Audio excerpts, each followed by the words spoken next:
All right, so let's get started. We'll do Mahamangala today. Namo tassa bhagavato arahato samma sambuddhassa. Namo tassa bhagavato arahato samma sambuddhassa. Namo tassa bhagavato arahato samma sambuddhassa. Evang me sutang ekang samayang bhagava savattiyang viharati jetavane anatha pindakassa arame yata ko anyatara devata abhikantaya rattiya abhikantavanna kevala kappang jetavannang obhasetva yena bhagavaten upasankamitva bhagavantang abhivadetva ekamantang attasi ekamantang tatakosa devata bhagavantang gattaya jabhasi bahudeva manussa cha mangalani achintayung akkan kamana sottanang bruhi mangalang uttamang aseva na cha balanang panditanyang cha sevana puja cha pujaniyanang etang mangalamuttamang patirupa desavaso cha pubbe cha katapunyata atta samma paniddi cha etang mangalang uttamang bahu sichancha sippancha vineo cha susikkito subhasitta chaya vacha etang mangalam uttamang Mata pitu pattanang puttadarasa sangaho anakula chakamanta etang mangalam uttamang danyang cha dhammacharyan cha nantakanyang cha sangaho anavajjani kammani etang mangalam uttamang arati virati papa majjapanna cha sanyamo appamado chadamesu etang mangalam uttamang garavota cha nivato cha santuti cha katanyuta kalena dhamma savanang etang mangalam uttamang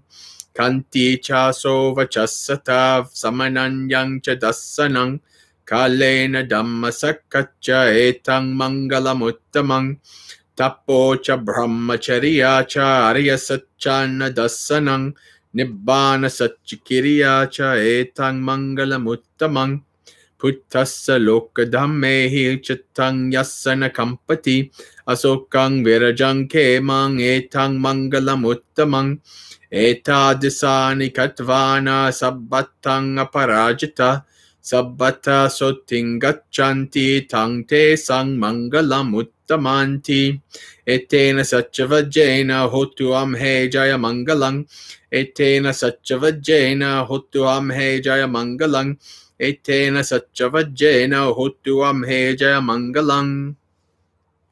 All right, now English.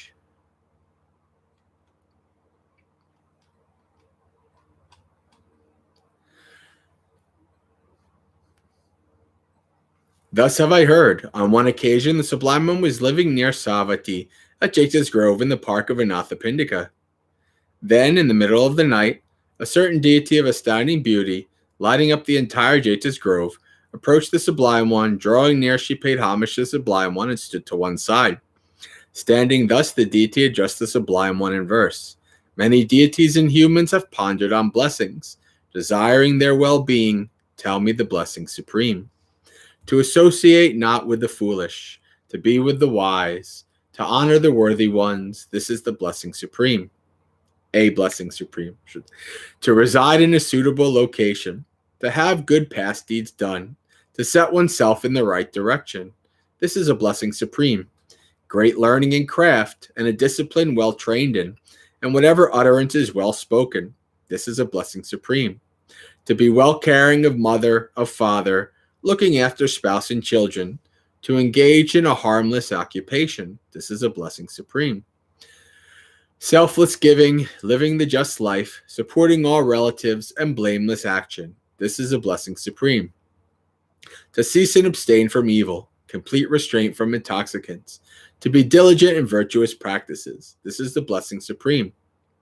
To be reverent and humble, content and grateful, to hear the Dhamma at the right time. This is a blessing supreme.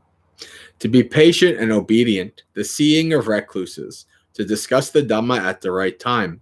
This is a blessing supreme. To live austerely and purely, to see the noble truths, and to realize Nibbana. This is a blessing supreme.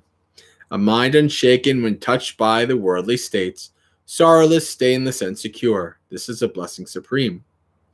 Those who have fulfilled all these are everywhere invincible. They find well-being everywhere. Theirs is the blessing supreme.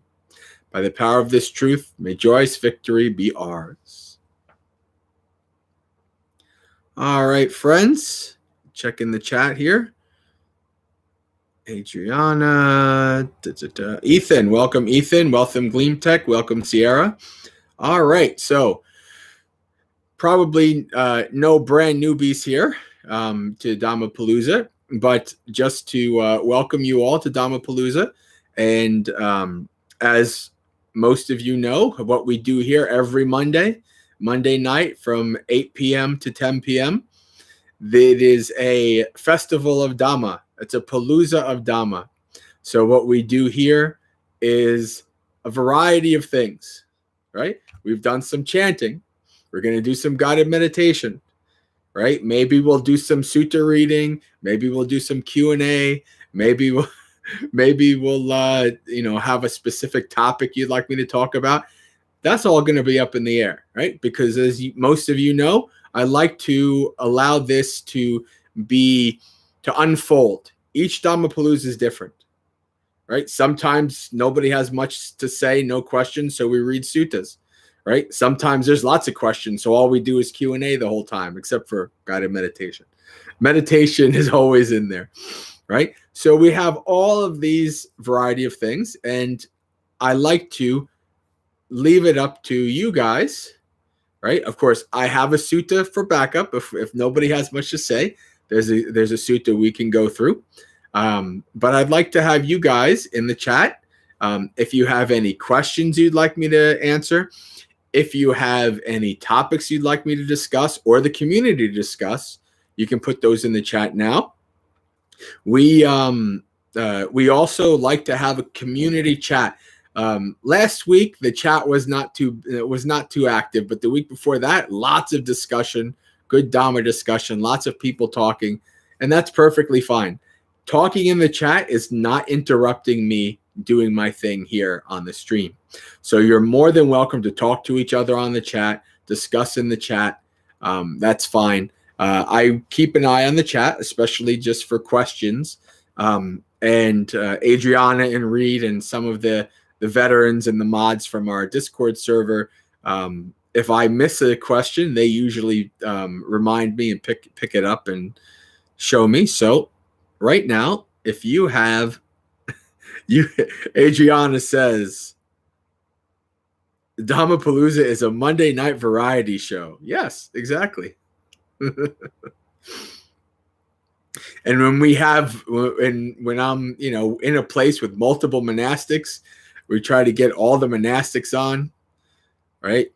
Bhante Pamuto was on with us for 2 months, and now he's in the chat with us.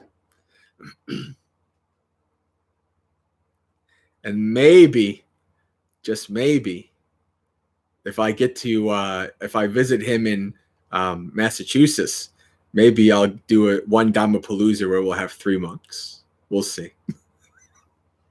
Maybe not. All right, chat's coming in. Let's see what we got.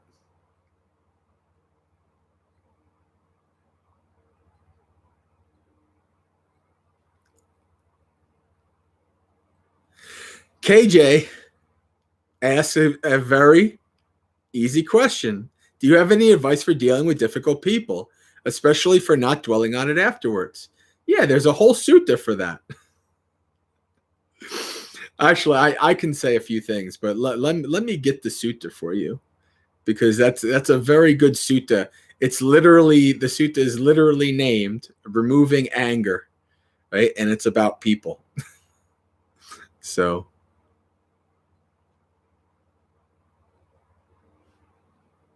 Oh, that's right.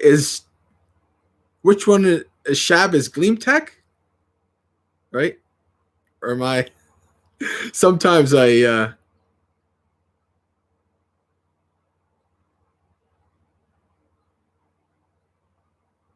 Shab is not KJ, right? Shab is Gleamtech, if I remember. Yes, all right. Okay. Okay. So let me get that sutta for you real quick. I also had the idea, going over the Mahamangala Sutta is always a very good thing as well. So maybe we can do that tonight if we have time. KJ's terrified toddler. All right, thank you. I'm making connections. It makes now. All right. Mangala, those who have fulfilled all of these are everywhere invincible. It's so powerful. Yes, it is.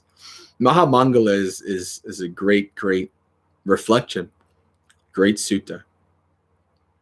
All right. So let me actually get that sutta now for.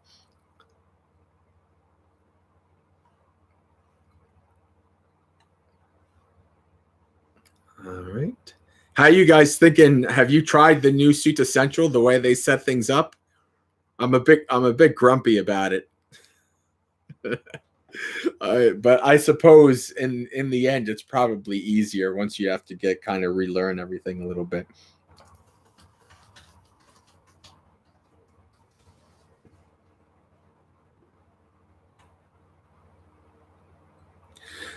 I know it's in the Anguttara Nikaya, if I'm not mistaken.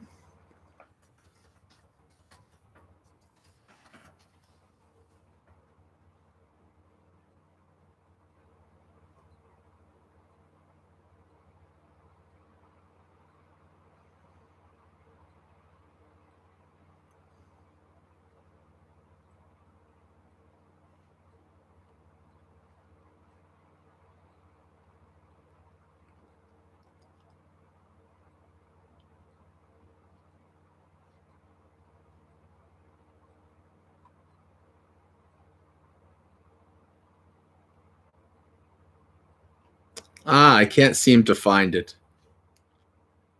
So anyway, I can send it to you on the Discord later. But the Buddha, it's literally about removing anger for people, right? And he gives 5 things. Let's see if I remember the 5. The first thing to do is to practice metta for the person, right? Now, obviously, right in the moment when they're angry, or even when you're really angry as a response to them, metta is going to be really hard, right? So that's hard. Second thing to do is to have compassion for them, not pity, right? Because we think, oh, that son of a blah, blah, blah. He's just causing himself his own suffering. He's so stupid. But that's pity. Pity is this kind of like, in a way, it's this kind of like, what would you call it?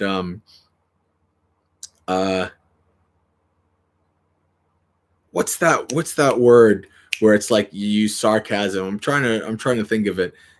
Passive aggressive. Yeah, right. So this is kind of like passive aggressive, sarcastic compassion, right? This is not like actual compassion. Like if you try to, think, well, like if somebody cuts you off in traffic, you think, well, maybe they're having a bad day. Maybe they're having a bad life. Who the heck knows, right? It's like kind of when we take offense to what somebody did to us, they weren't thinking about us. They didn't care about us at all. Like they're not like, most of the time it's not like they are intending to go after you. Sometimes it's true, but most of the time they're not thinking about you. They're not caring. It's just you were kind of collateral damage in a way, right? So bless his heart. Yeah, well, I think they say that like in some places they say bless his heart, like if somebody's really stupid, if they act dumb or they do something, oh, bless his heart. Oh boy, the chat got let me see here. So first is metta, second is compassion. interestingly enough, you think, oh, we're going through the Brahmaviharas. That's partially true. But there's no mudita. Very interesting, the missing of mudita in this. So there is metta, compassion, equanimity, right? Trying to get, if you can't hate the person, if you can't love the person, at least try not to hate them. try to reach a level of equanimous mind state for them, right? And then there is ignoring them, avoiding them. And then finally, the fifth one is reflecting that they are the owners of their karma. Right? That's also part of compassion, though. It's like, man, they're really making it hard for themselves. Like, they're harming themselves and they're harming others. This is not good. Right? So these 5 things the Buddha says to deal with somebody who is a difficult person to deal with. Right? And that's very good advice. I mean, I think that pretty much covers all of the bases. Now, what I would say is to add a more modern, what would you say, modern psychological bent to it as well. Set your boundaries, right? Don't suffer a fool, right? If the person is bringing you down, don't let them bring you down. Set your boundaries, right? And in the end, you realize that me holding on to this kind of anger and agitation is actually hurting me. Right? It's not really hurting them. The Buddha says, even like in one sutta, the Buddha says that essentially that giving into your anger is what your enemy wants. Right? So in the end, holding on to lots of anger and agitation towards a person doesn't really help. Now, maybe they've really hurt you, right? And you can't your mind won't let that go, right? At that point, right, where you're actively trying to let go, but it's not letting go, at that point, that's where you have to keep investigating that. Investigate your mind states regarding this, this person, this situation. Investigate and practice lots of metta and compassion for them. And keep investigating it, and you can even like talk to yourself. You can say, listen, I know that you feel justified, right, in hating this person or wishing ill on this person, right? But really, how does that help us? How does that help me? Like talking to yourself, how does that help me? Does it really help me? Or does it make things worse? That person's not even there, and you're angry, and you're going through things in your mind, causing yourself suffering.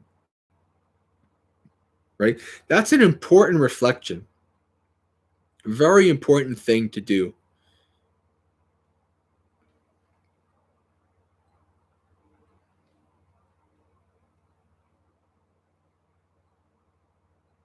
I wonder why no mudita. Adriana, I've thought about that actually, and I think it's because it can cause you to have more anger, right? Because you imagine like thinking about oh, he got the job over me, and he got this, and they got this, and they got that, and like your anger will basically increase, right? Trying to have this mudita for this person. Right? Because your mind is basically saying they don't even deserve to live. Like if your mind's deep enough, like if it goes deep enough, your mind's like, this person should be gone, right? At least gone from my sight. So like your mind is not going to to take any second to reflect on the fact that you should be happy with their happiness. Not going to work. So I think that's my thought and my perspective on why mudita is not in there.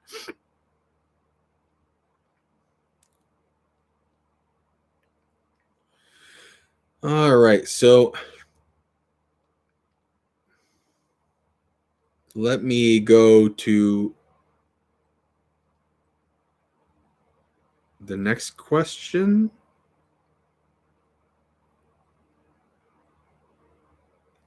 Gleam Tech. Shad, this is right up my alley. This is what I've been talking about in the CEO talks that anytime I think about it, I talk about like a secular mindfulness. This is a kind of, well, I mean, I guess Goenka is not quite secular, is it? It is, I would say it's quasi Buddhist in a way. But I read an article today about a girl who did a 10-day Goenka style retreat and had some mental problems. Any thoughts on the dangers of meditation? So this is not new. Like I remember years ago, so like 4 years ago, I mean, I was a monk. When I was like starting to teach, and people come up to me, it's like, hey, Bante, I came into meditation through such and such a teacher. I'm like, who are these people? So I did this deep dive into kind of like secular and quasi-Buddhist spheres of practice, right? And I started reading these articles, the dark side of meditation, right? And it was kind of like this, what it was like, you know, like just like how you say this woman who did a Goenka retreat. I read about this woman. I don't think it was Goenka. It was like a Vipassana retreat, right? And she like ended up killing herself. It was something like 3 days after the retreat, right? And it's an interesting thing where I think that you don't see that a lot in Buddhist circles because of the full framework of the practice that goes with the meditation and the community aspect of it. I really do think that like the full Noble Eightfold Path, like all of those factors, the community aspect of it actually impacts somebody having a bad meditation, right? And now, of course, I remember in the talk that I did 2 weeks ago, I did come across a scientist who's studying this, and he said in about 5% of people who do it, there's underlying mental health issues, you know, stuff that either hasn't been diagnosed or stuff that can come to being, right? You know, I mean, there are triggers that happen for people. Like, you know, I worked with, you know, for 10 years almost. I worked, you know, doing child protective service. I worked with people with all kinds of mental illness and things like that. And they're teens, they're 20s, they're fine, late 20s, something snaps, something triggers, and they have schizophrenia. They have some kind of the bipolar. They have, you know, some kind of mental illness. So for those small percentage of people, it could be a trigger. You know, you can't guarantee it. It definitely could be a trigger. It also can be a thing for people who've had trauma, some kind of abuse, some kind of major loss as a child, or something like that, that hasn't been resolved, hasn't been worked on, you know, through therapeutic interventions and things like that. And then you sit down and it all comes out. Like, that's another aspect of it, right? So you guys have heard me say this before. When you sit down to meditate, especially in the beginning, all of the stuff that you wanted to repress your whole life, and that's, I'm not even talking about, this is even if you've never had major trauma in your life, but even an average person who doesn't have a lot of major trauma in their life, they repress and they avoid a lot of things, right? And so when you sit down to meditate, they say meditation is good, is lower my anxiety, such and such, blah, blah, blah, blah. And then all of a sudden it all comes out and you're like, wait a second, this was supposed to lower my anxiety. This was supposed to make things better, right? It actually did. What did it do? It brought out something that you now need to work with. You need to work on. You need to go see a therapist. You need to go through the process because you avoided it the whole time. Right? And now you have to face it. Facing what's in our mind is part of being a meditator. Right? It's not easy. And what should happen is what I do. Maybe it's because of my history. Maybe it's because of what I worked and everything. But most of you know that I say this stuff like when I do an introduction to meditation retreat.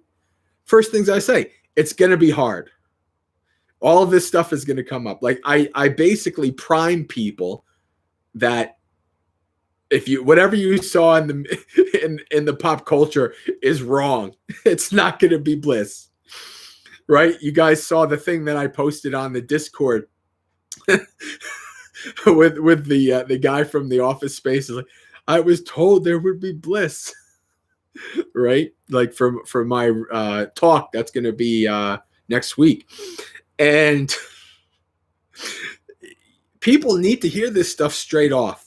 Otherwise, they have misconceptions and they won't realize what's true and what's supposed to happen happens.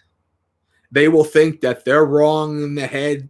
They did something wrong. Meditation is wrong, such and such and such. Right? So it's very important that people get the proper introduction before sitting down. And I don't think most places, even Buddhist places and teachers, I don't think most places do that. Right? I don't think they do.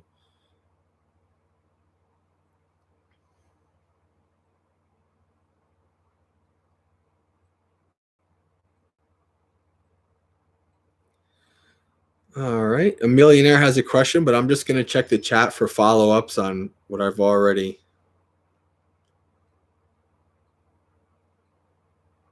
Hello, Morgan.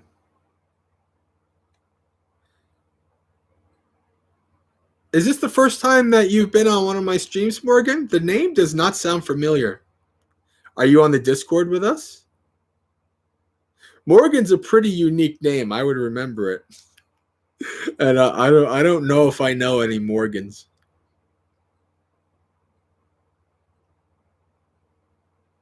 All right, welcome. So what we do here on Dhammapalooza is, what we do on Dhammapalooza is have a festival of Dhamma, right? So right now we're doing questions.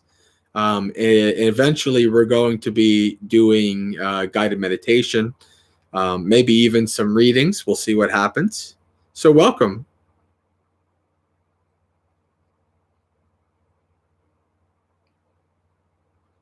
I'm glad that you found the channel.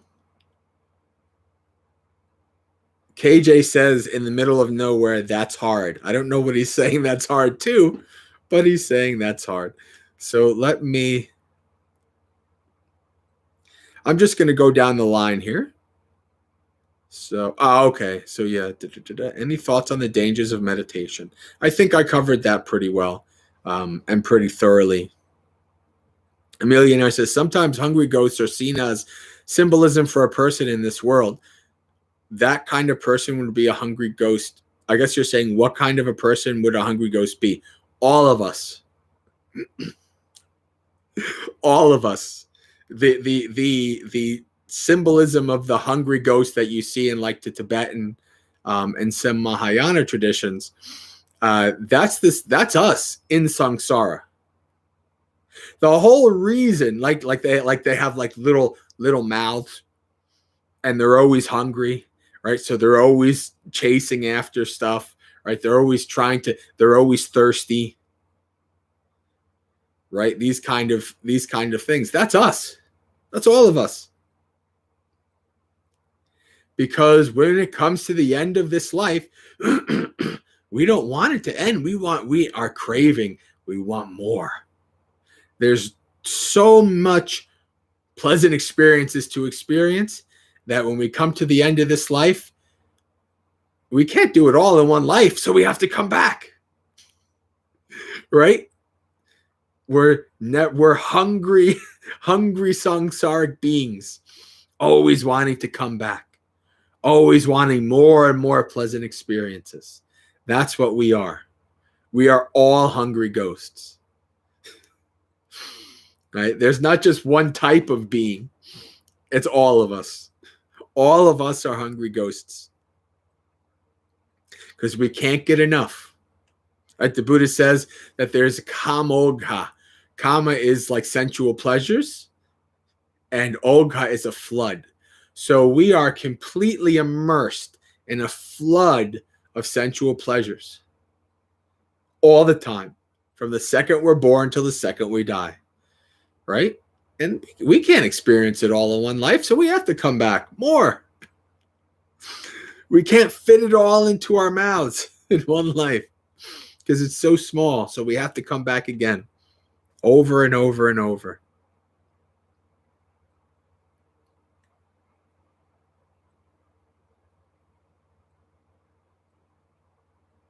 Oh, good. I'm glad I'm not the only one that's being a grumpy old man about the new Sutta Central.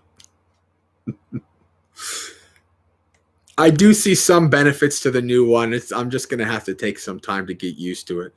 I liked it better as a drop down, but what are you going to do? The Pali lookup is a lot better, though. It's not it's the glitches of the old one are gone. So there's positives to everything.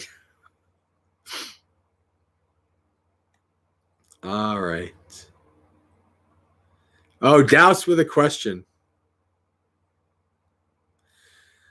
While cultivating wholesome states of mind is a good prevention, what to do in case when we become affected by, let's say, strong emotion or desire?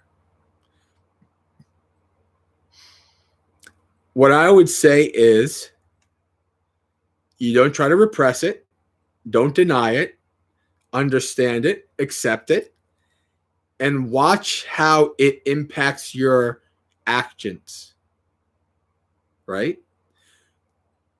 Try to mitigate any unskillful actions that might arise out of those emotions and desires, right? You can recognize, if you recognize, oh, this can lead to my harm and the harm of others, then you're one step ahead already, right? And so you mitigate it. But otherwise, you just kind of let it be, watch the cycle, right? You have to observe it, right? Sometimes that's all you can do, right? You can try to interact, you can try to engage with it, in some kind of active way, but it has too much power over you, right? So all you can do is watch it, right? Like you're learning about it little by little. It's like you're a scout or recon in the shadows, watching it, knowing it, understanding it, right? Watching how it arises, watching how it ceases, right? And then when you know more and more and more and more about it, then you have more ammunition to do something about it, right? You have more power, more ability to act and to mitigate unskillfulness that may arise from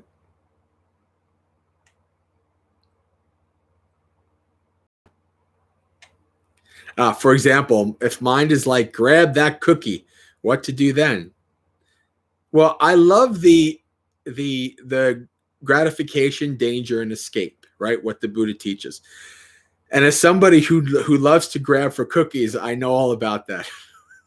So what I try to do is reflect. Okay, yeah, this cookie is really good, but the gratification, the taste, it's gonna not last long. And then 2 seconds later, I'm gonna want another cookie. So why am I stuck in this hellhole of a cycle that I'm just gonna keep wanting more and more, right? So that's both that's both the gratification and the danger right there, right? And then you're like, well, how do I let go of this? How do I abandon this? Maybe I just don't have any cookies in the house, right? Or maybe I just practice really hard to end my samsaric journey so I don't have to worry about this stuff anymore.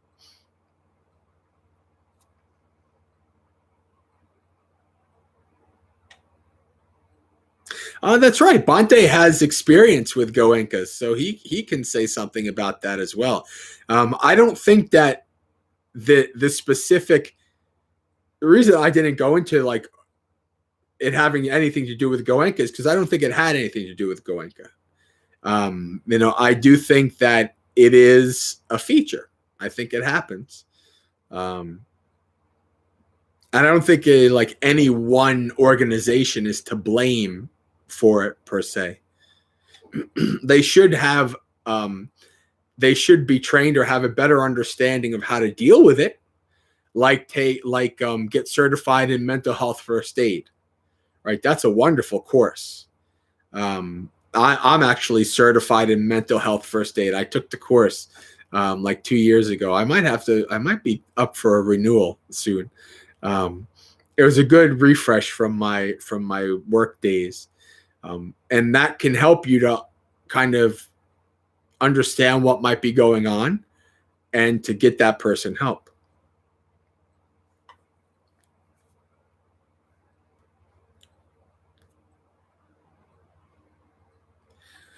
Bante says, I'm dubious about the idea that mental problems weren't already there. Well, Bante, no, I mean, this is a legitimate thing, right? Like a lot of these mental health things, they're like, you could say the genetics, whatever the causes and conditions that are there, right? They're waiting for a trigger. Right. And whatever that trigger might be, it is. So there is, they might not even have a trigger and it might not ever trigger.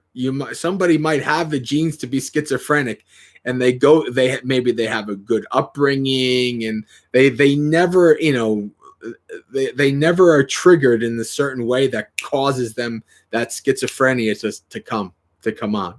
Right. But that is how it goes oftentimes. And then there's unresolved stuff. Like people will not know that they have certain things, but they're there. Yeah.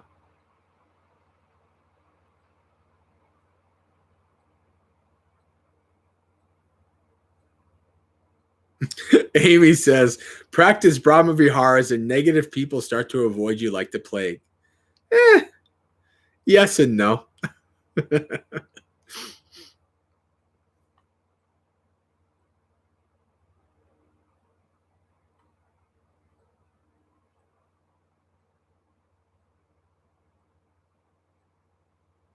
A millionaire, the name of the sutta is removal of it's translated a couple different ways. Removal of anger, removal of angry thoughts, removal of annoyance towards a person. It's translated a couple different ways depending on who's doing it. Adriana found it. Thank you very much. I knew it was Anguttara Nikaya 5.161. Everybody's like, wow, Bante, you're so far behind on the chat. What's going on? Oh, the chat just must be a lot of chat because the chat just jumped on me. All right.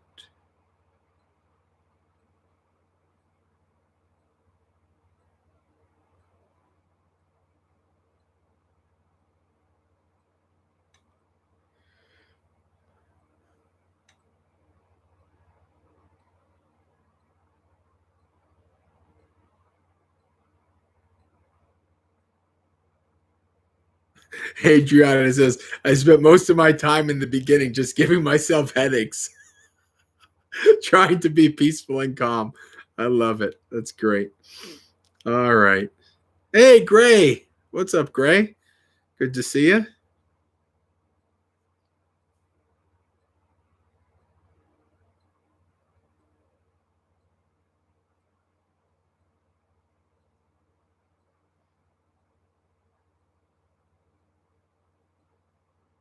Yes, Adriana, we're all hungry ghosts.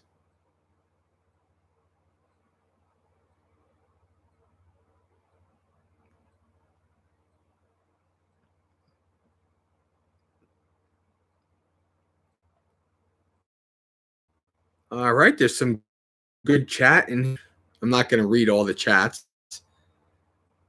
I think we knew that I don't know.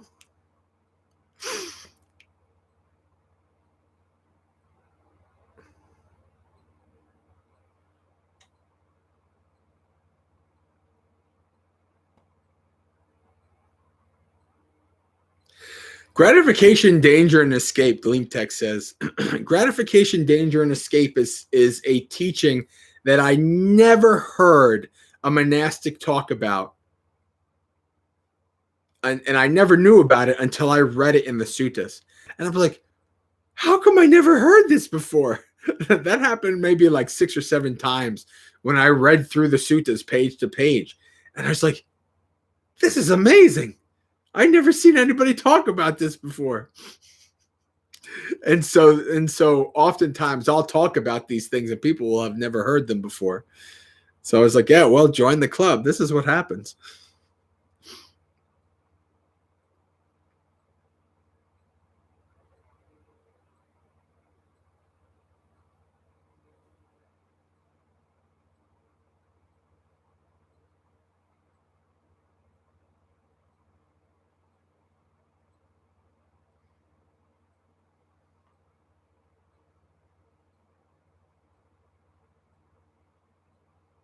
Oh, Margaret.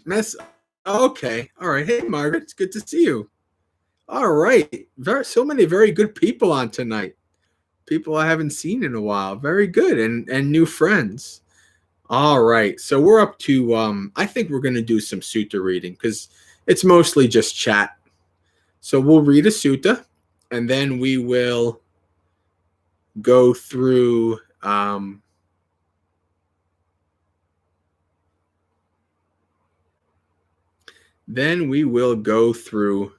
a guided meditation.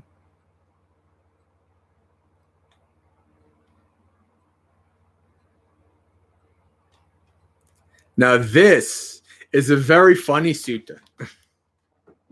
Well, there's some humor in it. It's not necessarily intended for many people, especially people who are not quite into Buddhism much. It might be a little rough, but I think it's a funny sutta. It's about a certain king and queen and who is the most dear. Oh, Jen is here. All right, hey, Jen. All right. So let's read through Majjhima Nikaya number 87.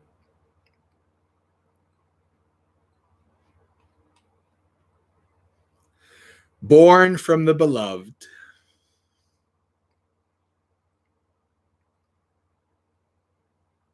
Adriana, you don't remember this? You've heard this before about the king asking the queen who is the most dear to her in all the world. You've heard this before. You know this. So I've born from the beloved. So I have heard. At one time, the Buddha was staying near Savatthi in Jeta's Grove, Anathapindika's monastery. Now, at that time, a certain householder's dear and beloved only child passed away. After their death, he didn't feel like working or eating. He would go to the cemetery and wail, "Where are you, my only child? Where are you, my only child?" Then he went to the Buddha, bowed, sat down to one side, and the Buddha said to him, "Starts out pretty rough, doesn't it?" Yeah. I think anybody could empathize what this person is doing and going through, right? Yeah, like you'd probably do the same thing, without a doubt. The Buddha said to him, "Householder, you look like someone who's not in their right mind. Your faculties have deteriorated." "And how, sir, could my faculties not have deteriorated? For my dear and beloved only child has passed away." Since their death, I haven't felt like working or eating. I go to the cemetery and wail, where are you, my only child? Where are you, my only child? And the Buddha says, that's so true, householder. That's so true. For our loved ones are a source of sorrow. Could you?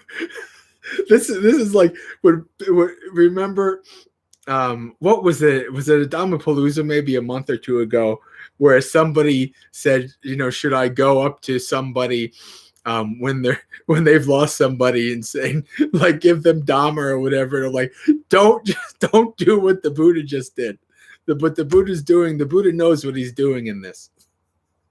But yes, of course it's true. Yeah, because you have a loved one and they died, they're a source of sorrow. Yeah, it's pretty straightforward. For our loved ones are a source of sorrow, lamentation, pain, sadness, and distress. Sir, who on earth could ever think of such a thing? See, right? And of course, the father's like, well, how could anybody think like that? For our loved ones are a source of joy and happiness. Disagreeing with the Buddha's statement, rejecting it, he got up from his seat and left. Now at that time, several gamblers were playing dice not far from the Buddha. That householder approached them and told them what had happened.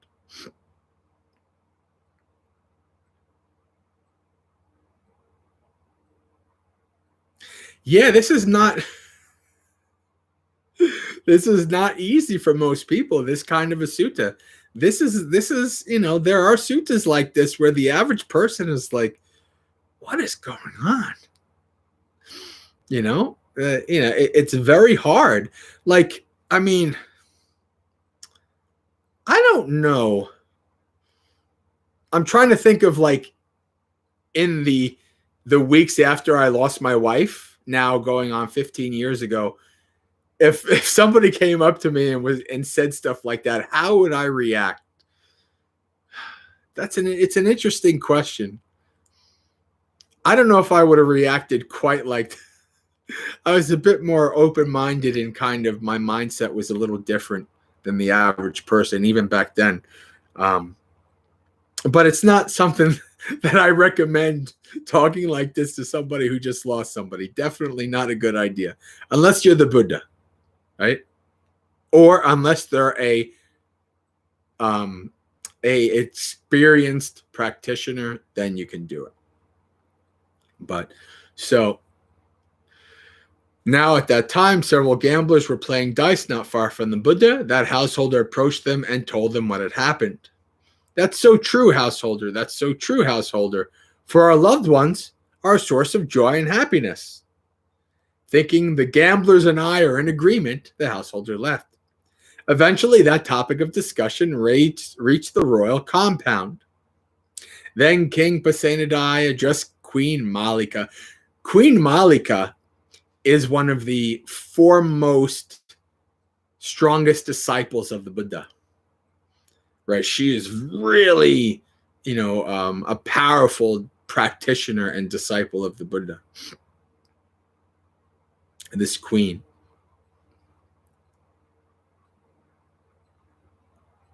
Then Queen Pasenadi addressed Queen Malika. Malika, your ascetic Gautama said this: our loved ones are a source of sorrow, lamentation, pain, sadness, and distress. If that's what the Buddha said, great king, then that's how it is. That's her response. No matter what the ascetic Gautama says, Malika will agree with him. The king is a bit grumpy there, I think. If that's what the Buddha said, great king, then that's how it is. You're just like a student who agrees with everything their teacher says.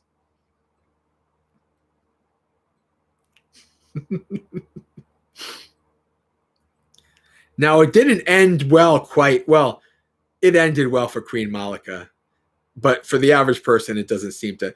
Queen Malika is the one, I believe, who was killed in the fire right? And her 500 attendants practiced metta when they died, right? And she was maybe a non-returner. She was an Arya. She was one of the Arya Sangha by the end. So, I don't.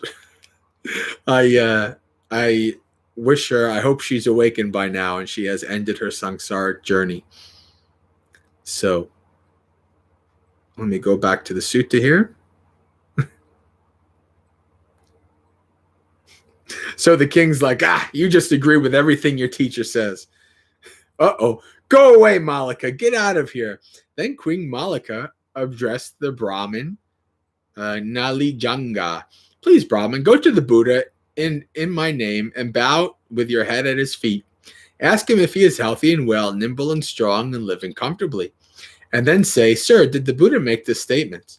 Our loved ones are a source of sorrow, lamentation, pain, sadness, and distress. Remember how the Buddha answers and tell me. If a realized one says nothing, that is not so. Yes, ma'am, he replied. He went to the Buddha and exchanged greetings with him. When the greetings and polite conversation were over, he sat down to one side of the Buddha and said to the Buddha, Master Gautama, Queen Malika bows with her head to your feet. She asked if you are healthy and well, nimble and strong, and living comfortably. And she asked whether the Buddha made this statement. Our loved ones are a source of sorrow, lamentation, pain, sadness, and distress. That's right, Brahmin. That's right. For our loved ones are a source of sorrow, lamentation, pain, sadness, and distress. And here's a way to understand how our loved ones are a source of sorrow, lamentation, pain, sadness, and distress. Once upon a time, right here in Savatthi, a certain woman's mother passed away. And because of that, she went mad and lost her mind. She went from street to street and from square to square saying, Has anyone seen my mother? Has anyone seen my mother? And here's another way to understand how our loved ones are a source of sorrow, lamentation, pain, sadness, and distress. Once upon a time, here in Savatthi, a certain woman's father, brother, sister, son, daughter, husband passed away. And because of that, she went mad and lost her mind. She went from street to street and from square to square saying, Has anyone seen my husband? Has anyone seen my husband? And here's another way to understand how our loved ones are a source of sorrow, lamentation, pain, sadness, and distress. Once upon a time, right here in Savatthi, a certain man's mother, father, brother, sister, son, wife passed away. And because of that, he went mad and lost his mind. He went from street to street and from square to square saying, Has anyone seen my wife? Has anyone seen my wife? And here's another way to understand how our loved ones are a source of sorrow, lamentation, pain, sadness, and distress. Once upon a time, right here in Savatthi, a certain woman went to live with her relative's family, but her relatives wanted to divorce her from her husband and give her to another, whom she didn't want. So she told her husband about this. But he cut her in two and disemboweled himself, thinking, We shall be together after death. Right. So there's a ancient description of what? Murder, suicide out of love. Yeah.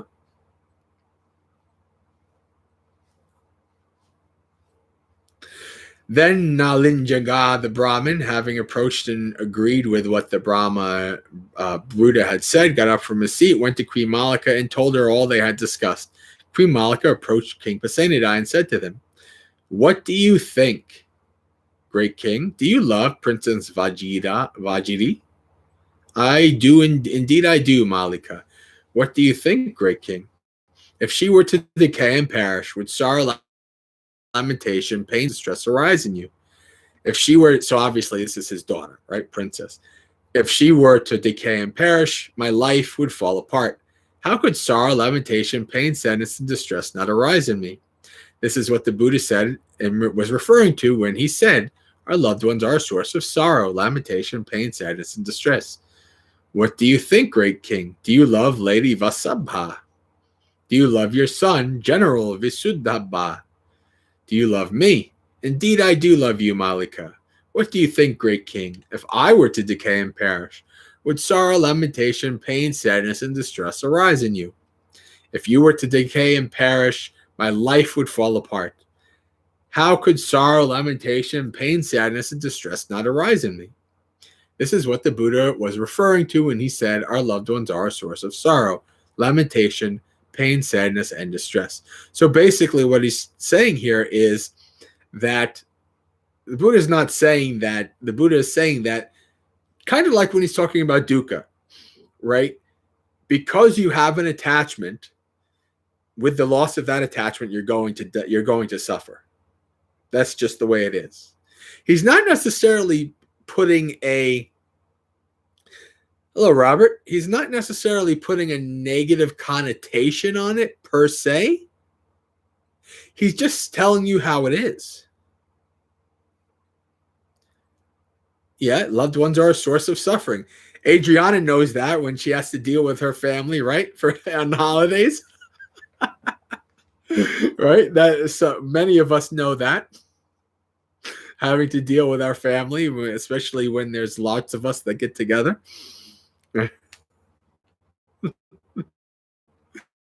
It's not always fun and games, as they say.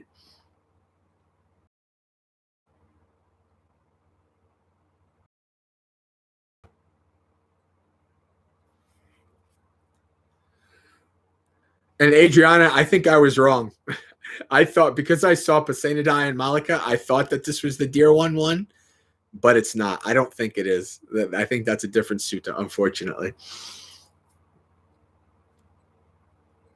What do you think, great kings? Do you love the realms of Kasi and Kosala? Indeed, I do, Malika.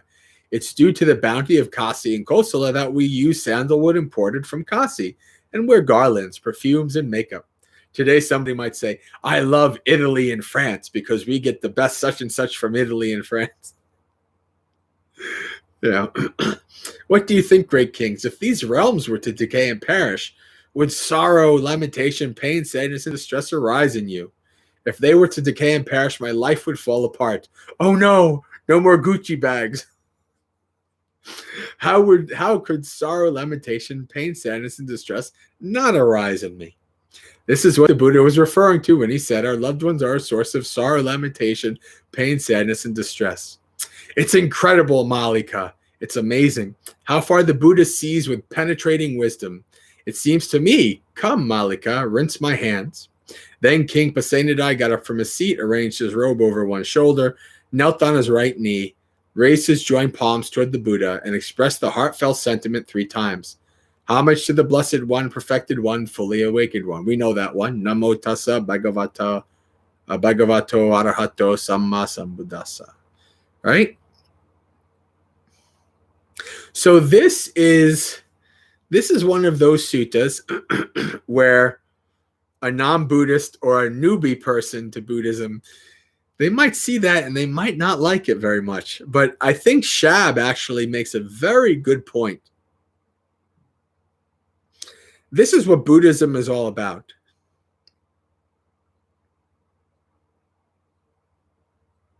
Yeah, Adriana can post the email for anybody who wants to join our Discord. But yeah, Shab is saying, I love this sutta, and I say this as the father of a 1-year-old. It cuts through the crap, and it's just straight up honest, rather than difficult truth, then a comfortable lie. That is Buddhism. This is what I love about Buddhism. This is what I would always joke, and I still joke, that when I was examining like all the religions and things like that, the thing that makes me believe that Buddhism is probably the most true, because it's the most straight up rough.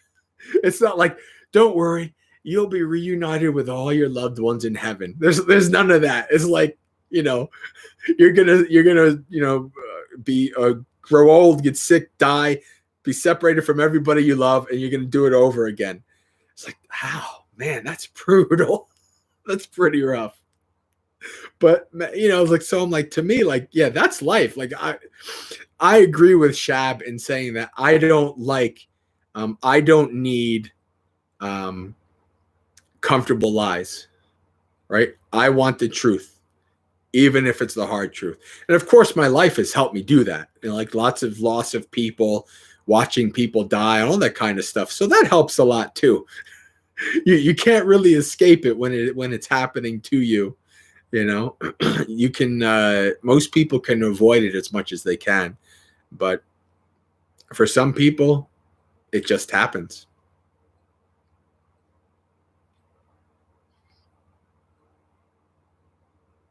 And then you have a choice. It's kind of like, do you fall apart, or do you try to move forward, bettering yourself and living your life? Right? That's a rough thing. Like one of the things, I was going to do this anyway because that's just who I am. But one of the things that my wife said before she died was, she says, I don't want you to mope around. I want you to live life. I want you to get married again, such and such and such. Right? The married again thing didn't happen. I became a monk instead years later. That's just the way it worked out. But I believed in that. I said, yeah, I'm going to live my life. I'm not going to, like, you watch, like, in the movies, like, people mope around, like, like, if you ever see, like, the old movie The Wedding Singer, right? Like, the guy, Adam Sandler guy breaks up with his girlfriend, and he's like sit in his sister's basement for months, not wanting to get out of bed, stuff like that. It's like, I don't want to live like that. Who wants to live like that? That's not living, right? So, this is an important thing when you have gone through this kind of a loss, right? And all of us will do so eventually, whether it's a spouse, whether it's a kid, whether, most likely for most people, it'll be their parents, right? Somebody close to them like that. This is something that we will all have to deal with, right? And so, like Shab says, do you want the truth or a comfortable lie?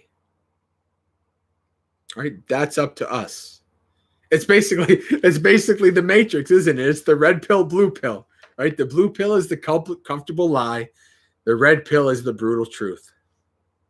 It's the way it goes. All right? So each one of us has to make that determination for ourselves. And this is why I love the Dhamma. Is our friend from the Discord on, who has the Metalocalypse post icon? Brutal. Life is brutal. It's just the way it is. Now, of course, there's happiness in life, and our loved ones bring us lots of happiness too. We don't have any problems with that. We just have problems with the suffering that comes with it. This is the way it happens, right? Like the Buddha says, when Visakha was the Buddha's foremost female disciple in supporting the Sangha, right?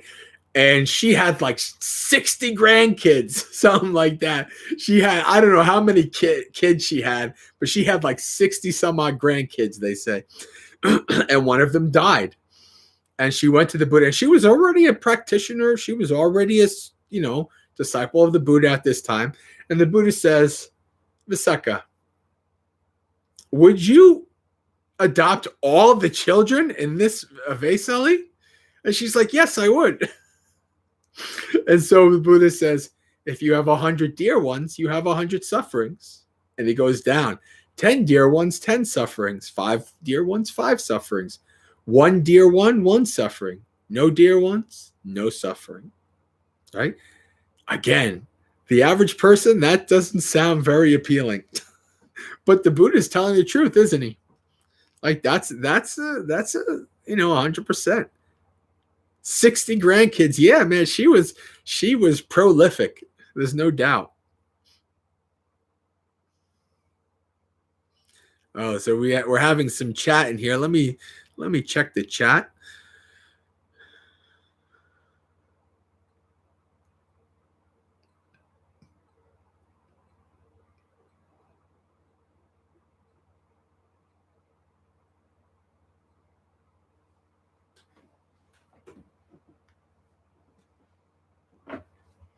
But the sutta that I mentioned to Adriana, it's really funny because King Pasenadi is like they're like in this very romantic thing. They're like alone together on the balcony or whatever.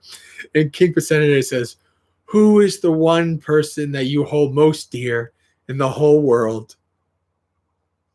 What do you think Queen Malika is going to say? She's a disciple of the Buddha. She's probably not overly romantic. She says, "I hold myself most dear in the whole world." And the king's like, "Oh, I guess you're right. I hold myself most dear in the whole world." And then Queen Malika goes to the Buddha, and the Buddha says, the story is relayed, and the Buddha says, "Indeed, you will not find one person, one being, who does not hold themselves most dearly in all of the world." Right? Another one that people are like, "What do you mean by that?"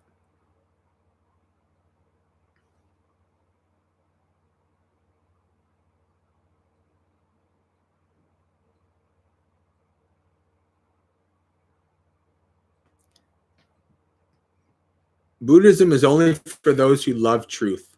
Yeah, or at least for those who are willing to face it, knowing that it ain't going to be pretty.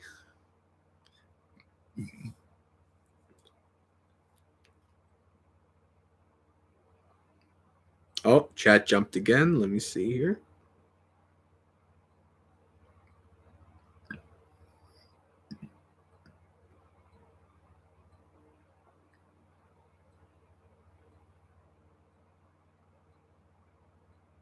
No, Robert, that doesn't mean Robert says, "I could have sworn that the sutta mentioned him putting his robes over one shoulder or something." Yeah, in ancient India, if you were paying respects to somebody, you had one shoulder open like this. It wasn't just a monk thing. It has become a monk thing because only monks are wearing robes these days, but that was a sign of respect at the time. I don't know the origin of it. I don't know what it means. I haven't heard anybody explain what the origin is, because maybe nobody knows what the origin of it is, but that's what that is. Amy says, "Don't take either pill. It's against the fifth precept." No, I think you could take the pill of insight and wisdom. That's not against the fifth precept.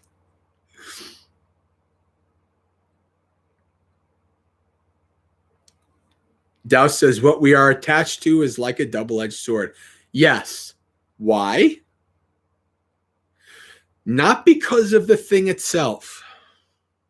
Not because of the being that you're attached to, not because of the cookie you're attached to, not because of the car, the computer you're attached to.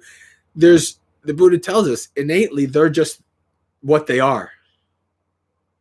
It is our attachment and clinging to them that is the cause of the suffering. That is the source of the suffering. That is what the Buddha means when he tells us that we are literally the cause of our own suffering.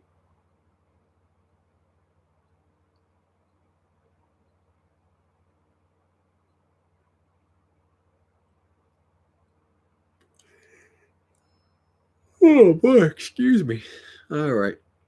Gleam text logging off. All right. You know what? I think this is a natural time to do our guided meditation. And then maybe afterwards we'll continue reading through the Samyutta Nikaya verses with the devas.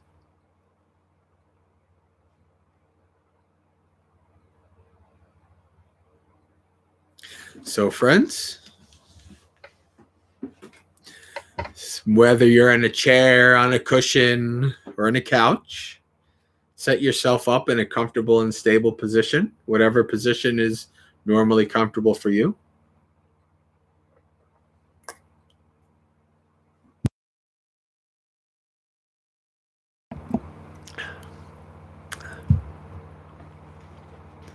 Close your eyes.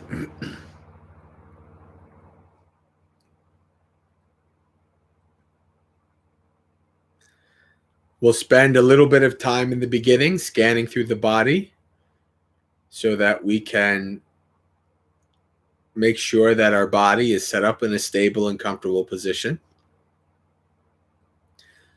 Start with your feet. As you go through each body part, you want to connect with whatever feeling, sensation you can experience there.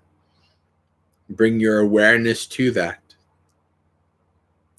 For example, you can bring your awareness to the feeling of your feet pressing against the floor.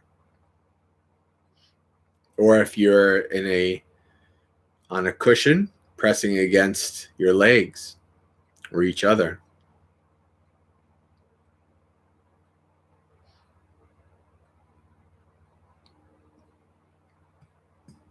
Whenever you are scanning through a body part and bring your awareness to the sensations there, you want to see two things. Is there any small amount of discomfort that might turn into some larger amounts of discomfort and pain later on? If so, then adjust your posture. The other is if the way that that body part is positioned affects the balance of your posture in a negative way, causes you to slouch and to lean, then you can adjust your posture there as well.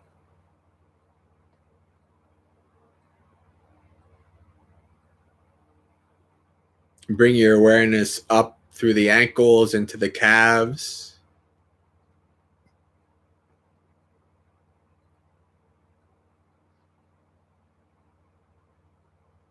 To the knees.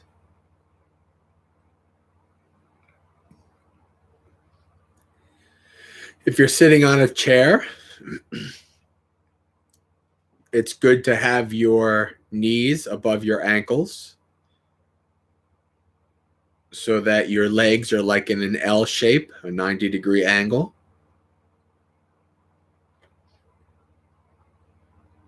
This will help you to support and have good posture while you're sitting. Even if you're sitting in the chair, we don't want to be slouching and leaning. This will restrict our breathing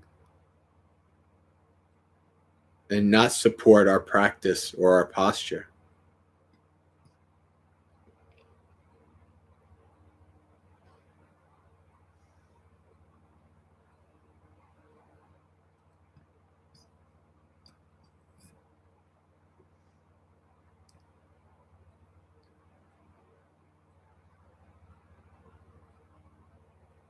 Bring your awareness to your thighs. What is the feeling of the thighs pressing against the chair or the cushion?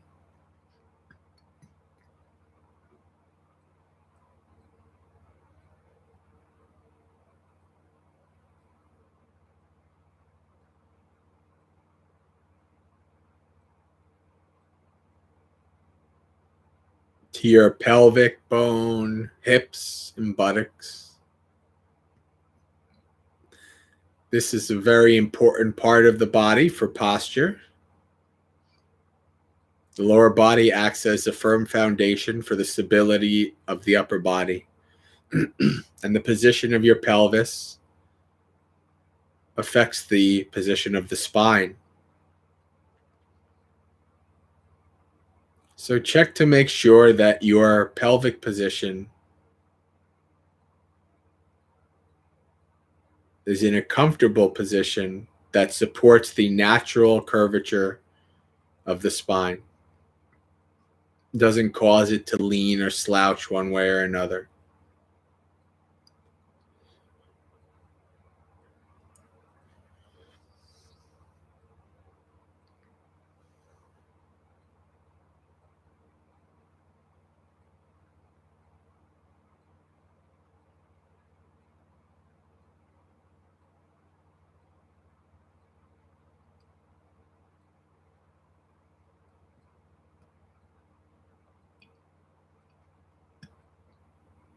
When you're done setting up your lower body, you can move into the abdomen and the chest. Check the balance of your posture.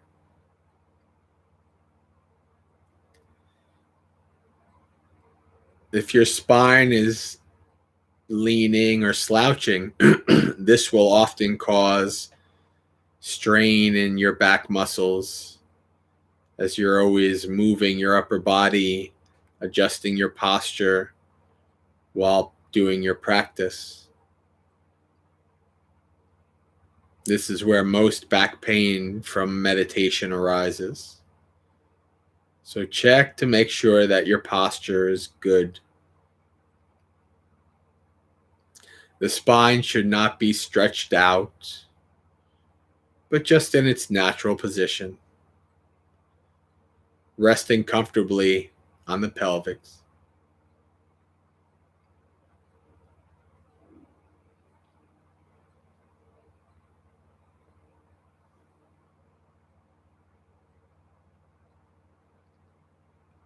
Bring your awareness up to your shoulders. Make sure they're hanging loosely, not scrunched up and tight.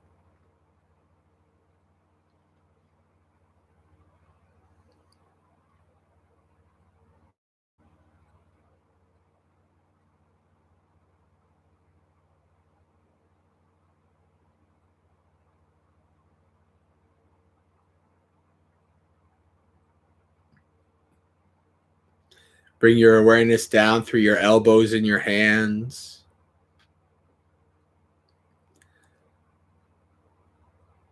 Check to make sure they're in a comfortable position that supports your posture. Their position can also throw off the posture of the upper body.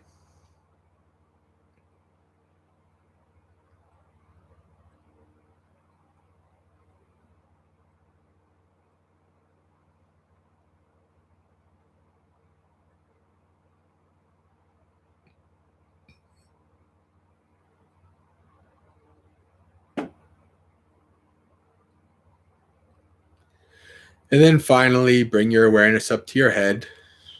Check to make sure that the chin is parallel to the ground. The head is not leaning and slouching one way or another.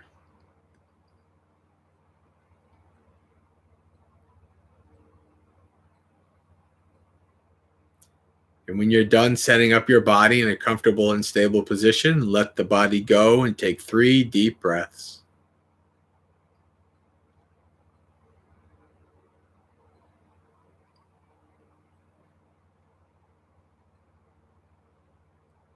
Then let the breath go. From here on in, we don't want to control or manipulate the breath in any way. This body's been breathing from the moment you were born and will continue to do so until the second you die. It doesn't need you to do its job. Your job is to simply observe, investigate, and abide with the breath. Watch as this body breathes in. Watch as this body breathes out.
Friends, we come to our meditation with many responsibilities, worries, and burdens. Family and friends, work and school. Many things that will seek to come to our mind as we meditate. For the time of this meditation, we practice laying down our burdens, letting go. Just as the mighty Atlas holds the world on his shoulders, so too do we each hold our world on our shoulders, a heavy burden. Lay our worlds down and follow the breath.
As you're following your breath, you will become distracted.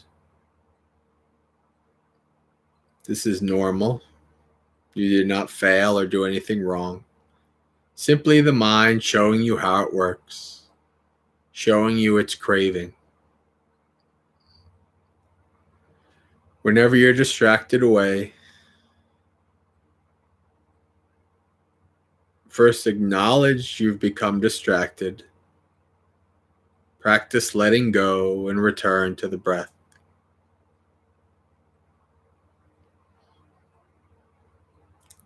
Try not to get angry and push it away,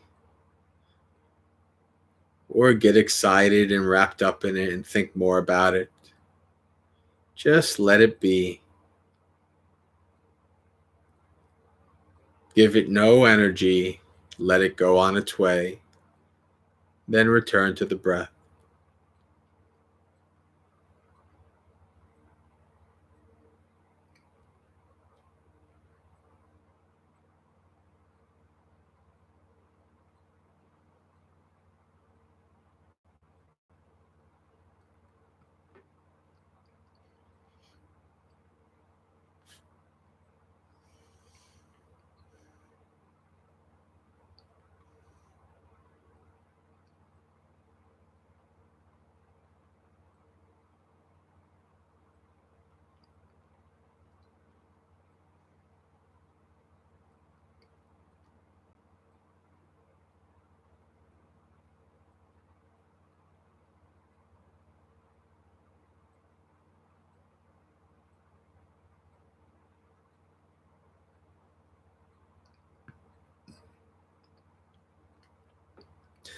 As we've been talking about facing hard truths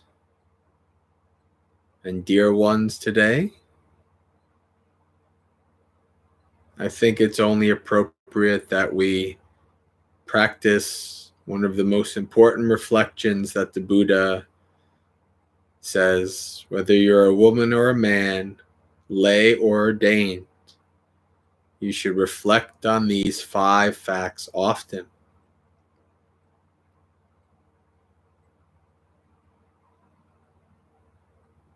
So, with this guided meditation, I'll use both words and visuals. And I'll prompt you to repeat the words when it's time to repeat. You're welcome to repeat the words or not, to use the visuals or not.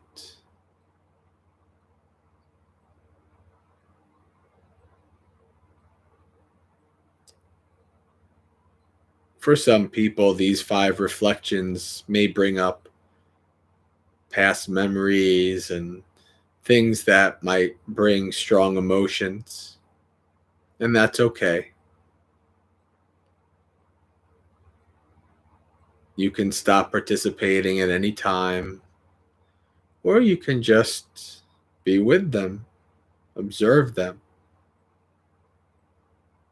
use them as part of your reflection. It's up to you.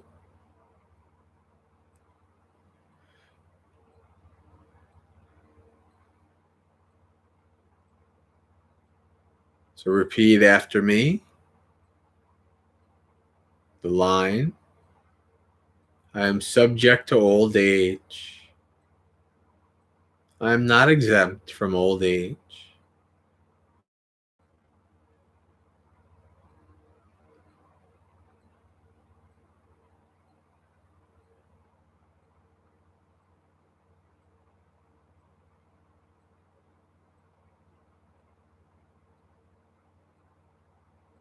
No being is exempt from growing old, from decay. Not only sentient beings, but even plants, even planets and stars and galaxies move towards decay. You are not the only one subject to old age. All beings in samsara are subject to aging and decay.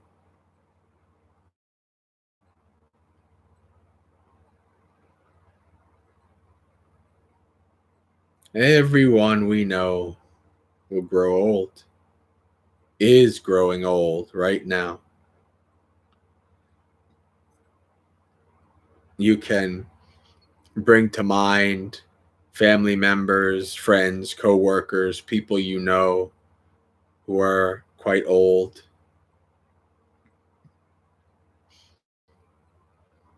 You may even be able to reflect yourself if you are older, how your body and your mind has changed from when you were younger.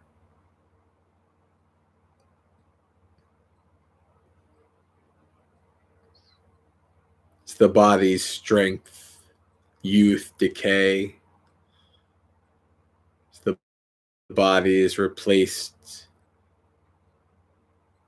with old and decay.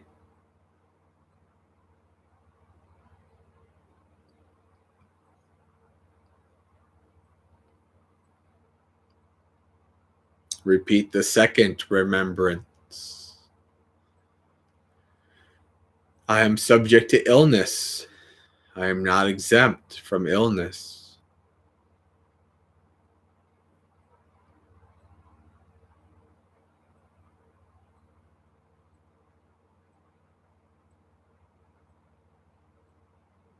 All beings in samsara are subject to the body breaking down, having some sort of illness.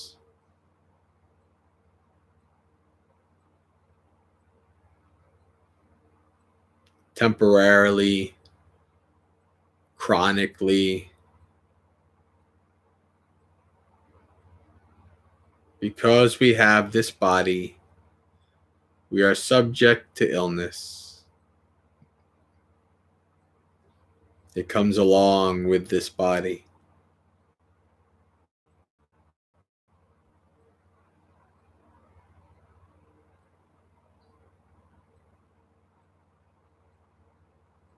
You can reflect on family members, friends, co-workers, Dhamma friends who have dealt or continue to deal with various illnesses.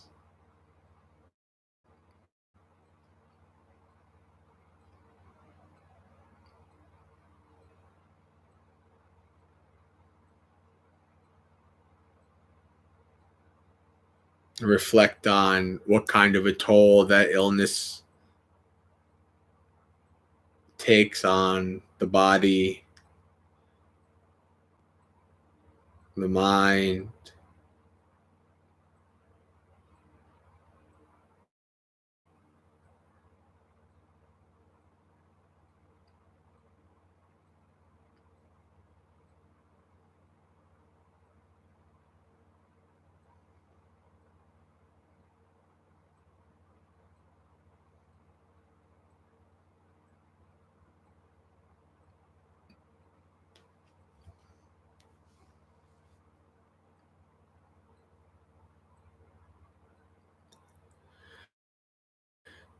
Repeat the third remembrance. I am subject to death. I am not exempt from death.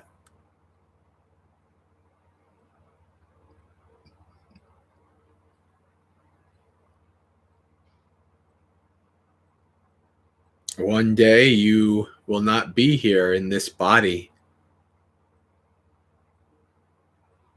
The body will be devoid of life, useless as a tree stump.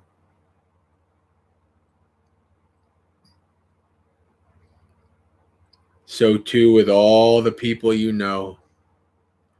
One day these bodies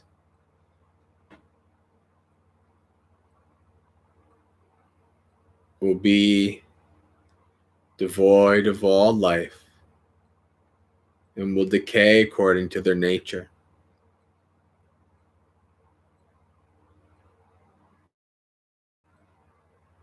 All beings, all sentient beings, all non-sentient beings,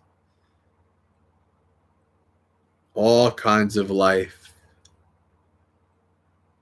even planets and stars and galaxies and maybe even the universe, all will die, will end in death.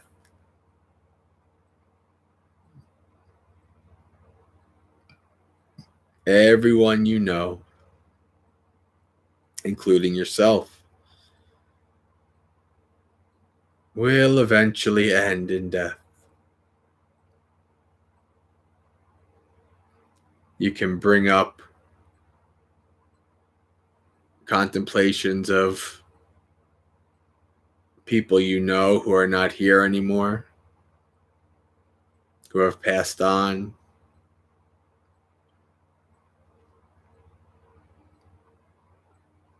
Reflect on their disappearance.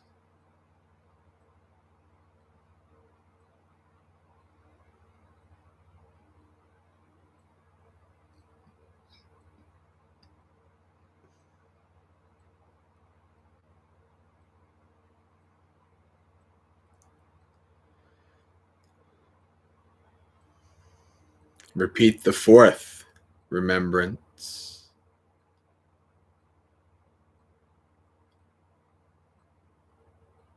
I will be separated from all that I hold dear. People, places, experiences. I will become separate from them.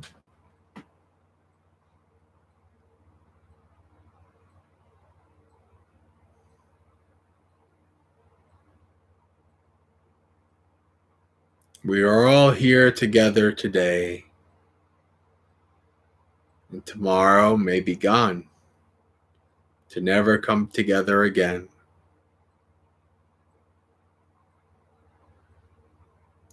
This is the nature of beings subject to old age, sickness, and death, that there will be separation.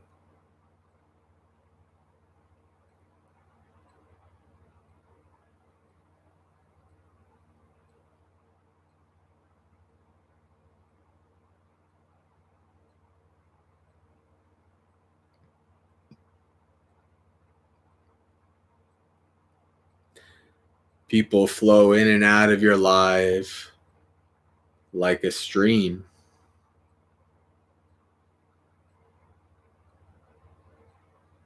They stay for however long they stay, and then they move on.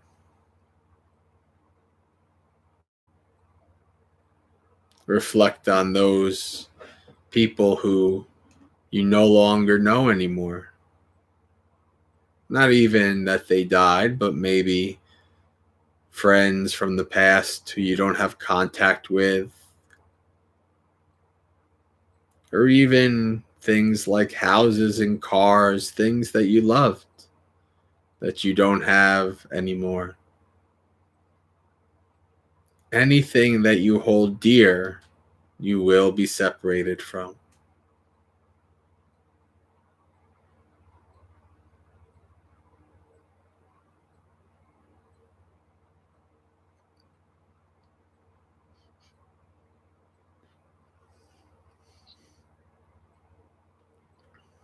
And repeat the fifth remembrance.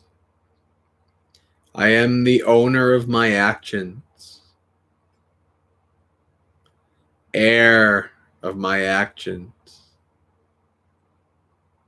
My actions are my relative.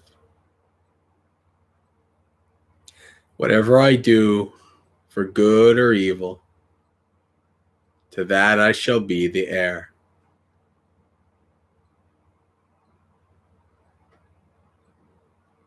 Buddha wants us to always remember that we are responsible for our actions, that we have a choice. How do we choose to live?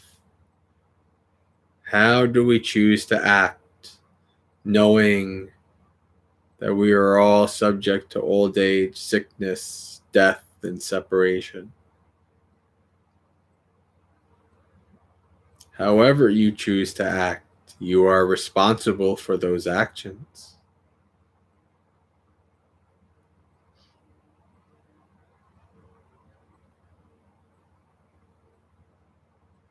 Keeping these reflections close, reflecting on them at least daily, keeps you grounded in reality, in the world.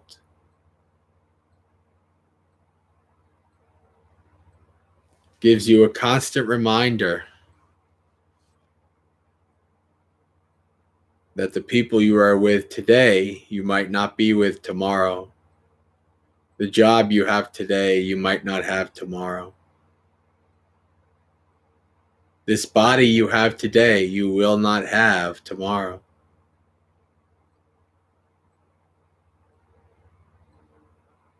And so this can spur us to act skillfully, to not take things for granted, to decide what is most important to do with the time that you have.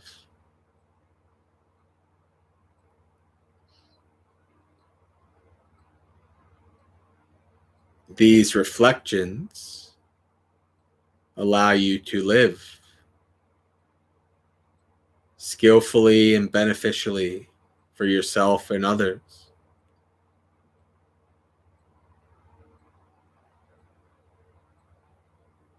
Keep these reflections close, always.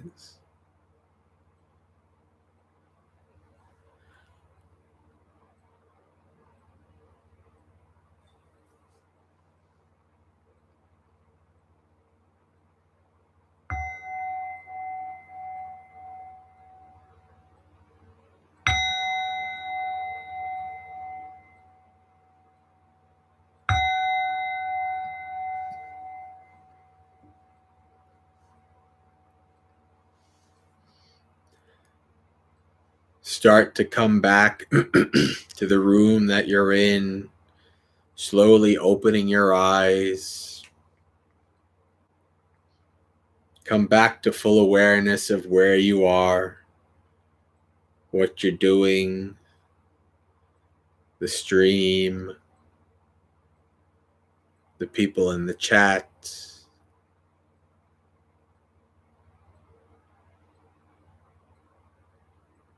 Come back to Dhammapalooza, but don't lose those reflections. Keep them close, keep them dear to you, and they will not let you down.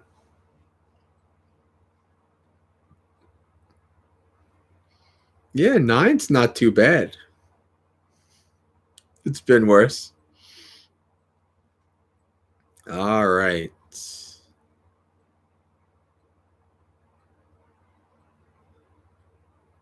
So, actually, this works out perfectly.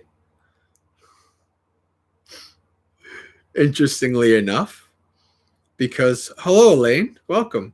Because the next sutta in the Samyutta Nikaya verses is called Old Age. Wow, this works out well. All right, so this is a Dhammapalooza of the 5 remembrances of loss, death, attachment, etc. So, Jara Sutta. Jara is old age. What's still good in old age? What's still good when grounded? What is people's treasure? What's hard for thieves to take? Ethics are still good in old age. Faith is good when grounded. Wisdom is people's treasure. Merit is hard for thieves to take.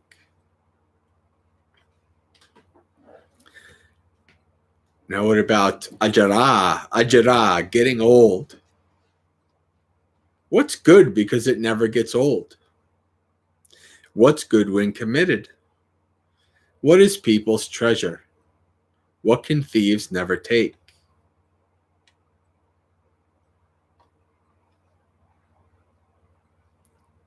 Ethics are good because they never grow old. Faith is good when committed. Wisdom is people's treasure. Merits what thieves can never take. What about Mitta Sutta, a friend? Who's your friend abroad? Who's your friend at home? Who's your friend in need? Who's your friend in the next life? This is an interesting one, huh? A caravan is your friend abroad. Why? A caravan is safety. You got to think about ancient times. A caravan is a group of people in the wilderness. A caravan is safety. It is your friend. Mother is your friend at home. A comrade in a time of need is a friend time and again. But the good deeds you've done yourself, that's your friend in the next life.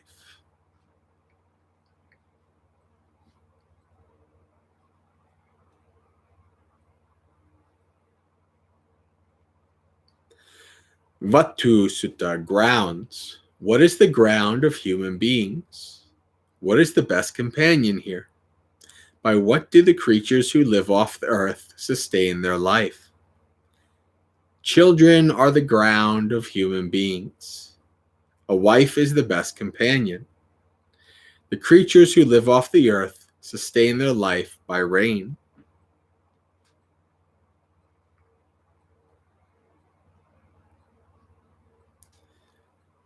"55. Patama, it gives birth. The first. What gives birth to a person? What do they have that runs about? What enters transmigration? What's their greatest fear?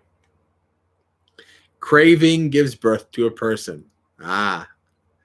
Second noble truth, the origin, right? Craving is the origin. Their mind is what runs about.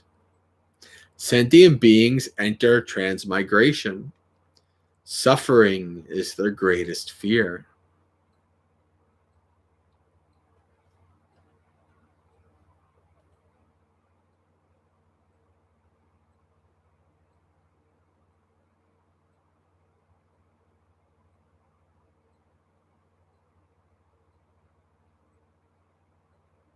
Good night, Margaret.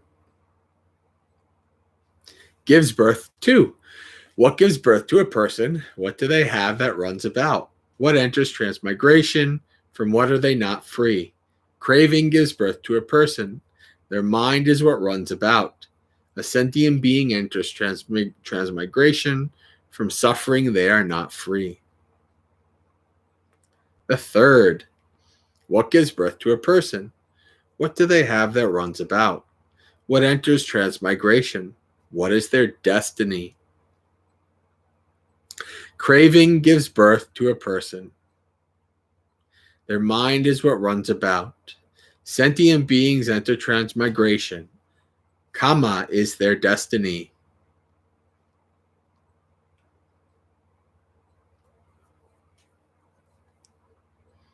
Deviation. What's declared to be a deviation? What is the ending? What is ending day and night? What's the stain of celibacy? What's the waterless bath? Lust is declared to be a deviation. Youth is ending day and night. Women are the stain of celibacy, to which this generation clings. Austerity and celibacy are the waterless bath.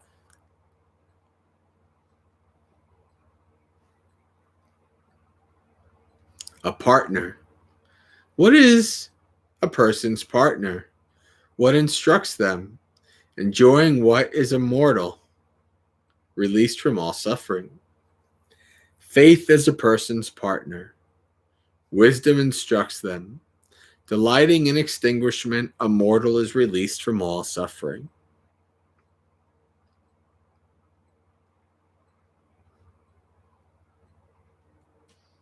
A poet. What's the basis of verses? What's their detailed expression? What do verses depend on? What underlies verses? Meter is the basis of verses. Syllables are their detailed expression. Verses depend on names. A poet underlies the verses. I bet you didn't think you were going to have English class reading sutta.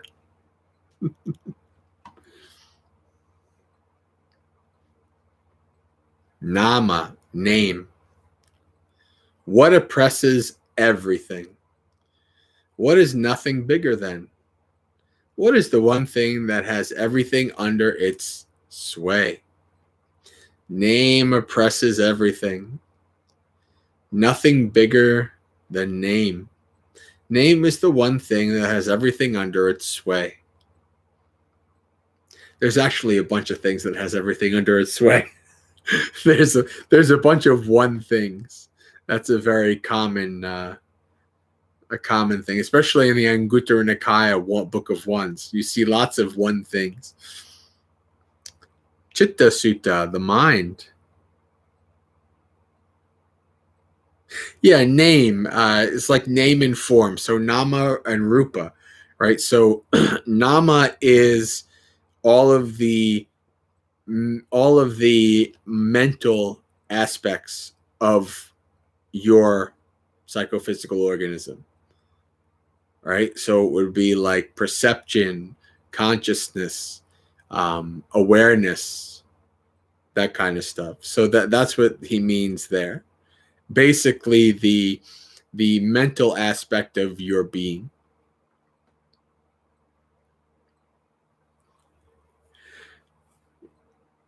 What leads the world on?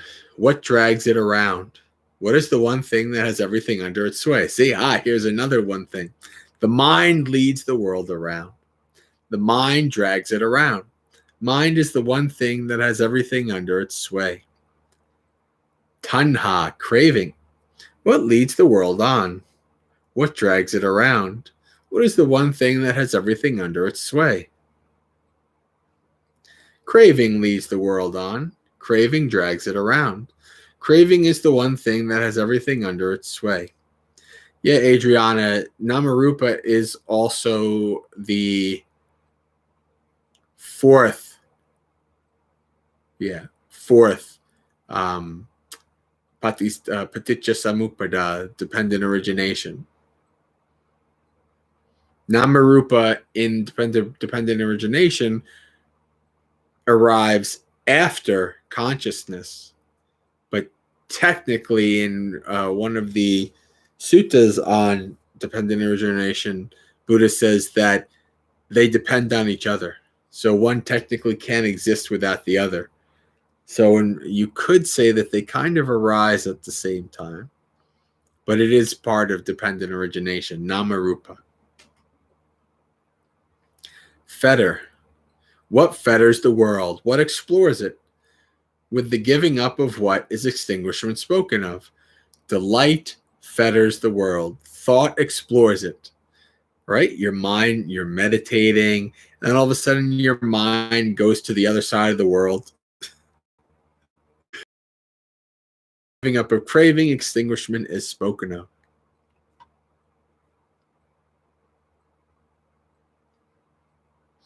Bonds. What binds the world?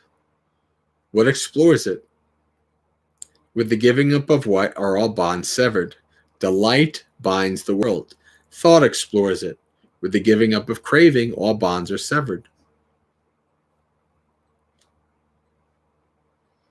All right. I think that's good. 65. I think we'll end there. We only have a couple minutes left, so we will do our sharing of merits.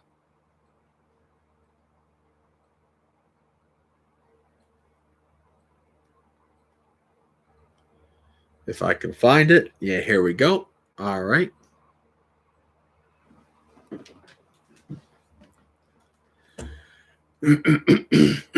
Dukkha patta chane dukkha, bhaya patta chane bhaya, soka patta chane soka, ontu sabbe pipaniyo, ettavatta cha mehi sampadang punya sampadang, sabbe deva anumodantu sabba sampatti siddhiya, akasatta chabumatta deva naga mahiddika punyang tang anumoditva, charang rakantu sasanang.